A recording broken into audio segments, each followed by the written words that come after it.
The crystalline halls of the Galactic Council chamber hummed with tension as Ambassador Zex Thara of the Veltari Empire rose from her seat.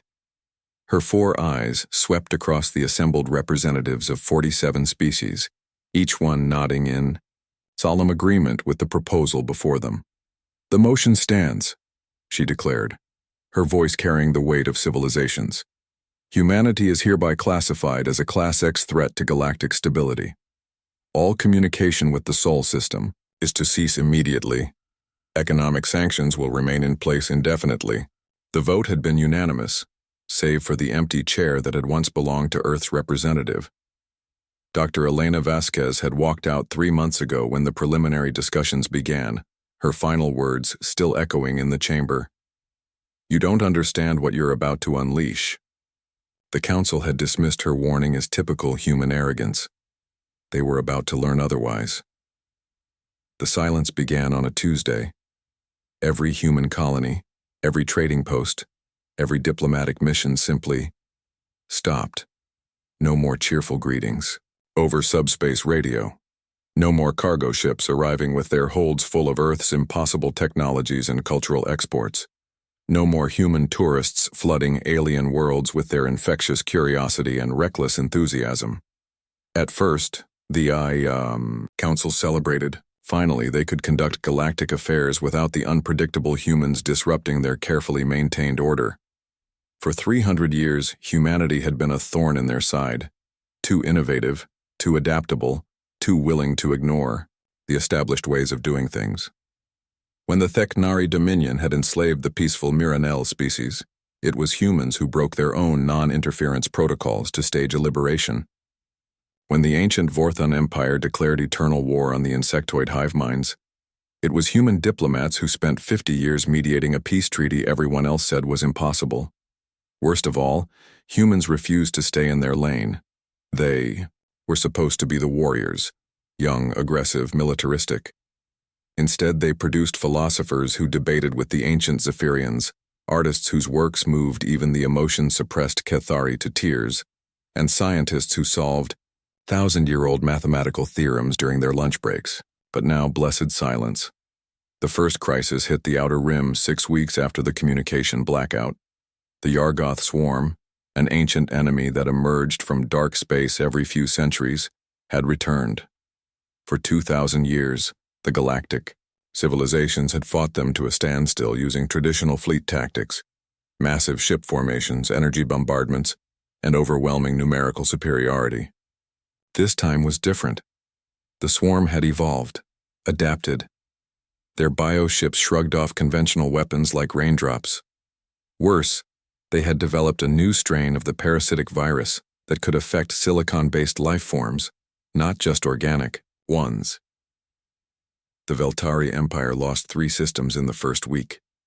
The proud Zephyrian Republic saw its ancient homeworld consumed by writhing biomass. Desperate, Ambassador Zex Thara sent an encrypted message toward the Sol system. "Humanity, this is the Galactic Council. We need to discuss terms." The response came 12 hours later, not from Earth, but from a human agricultural colony in the Kepler system. A single line of text. "New phone. Who dis?" As the swarm continued its rampage, consuming 2 more major systems, the Council's desperation grew. They tried everything: formal, diplomatic channels, backdoor negotiations, even hiring smugglers to carry messages into human space. Every attempt met the same response: silence, or worse, jokes. The breaking point came when the swarm reached the core worlds. The Kethari, hegemony, oldest of the galactic powers, watched helplessly as their crystal cities were dissolved by acid rain. Their final transmission was a plea sent to every human frequency they could find. "Please, we were wrong. Help us." The response came from a human child on a colony ship. 404, fucks not found. On the 73rd day of the crisis, as the Dasibid swarm's tendrils reached toward the Council's capital world, something extraordinary happened. The Yargoth swarm simply stopped. Not destroyed, not retreated. Stopped. Billions of bioships hung motionless in space like a vast organic sculpture. The parasitic virus ceased spreading. The acid rain turned to harmless water. The first indication of what had happened came from a Miranel scout ship investigating the sudden silence. They found human vessels scattered throughout swarm space, not warships but converted civilian craft. Scientists, miners, artists, even a touring band that had been performing at a distant colony. The humans hadn't fought the swarm. They had talked to it.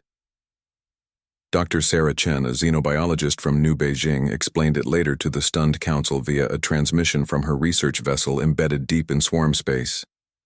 You see, you all assumed the Yargoth were mindless destroyers, but we figured out they're actually a collective intelligence trying to preserve biological diversity. Every few centuries they emerge to collect genetic samples before some cosmic catastrophe wipes out organic life. They consume worlds because they think they're saving them. She paused, petting what appeared to be a small Yargoth organism like a cat. Turns out they're really bad at communication. We helped them set up a proper academic exchange program instead. Dr. Yargoth Thex here is working on a fascinating paper about carbon-silicon hybrid biology. We're co-authoring it.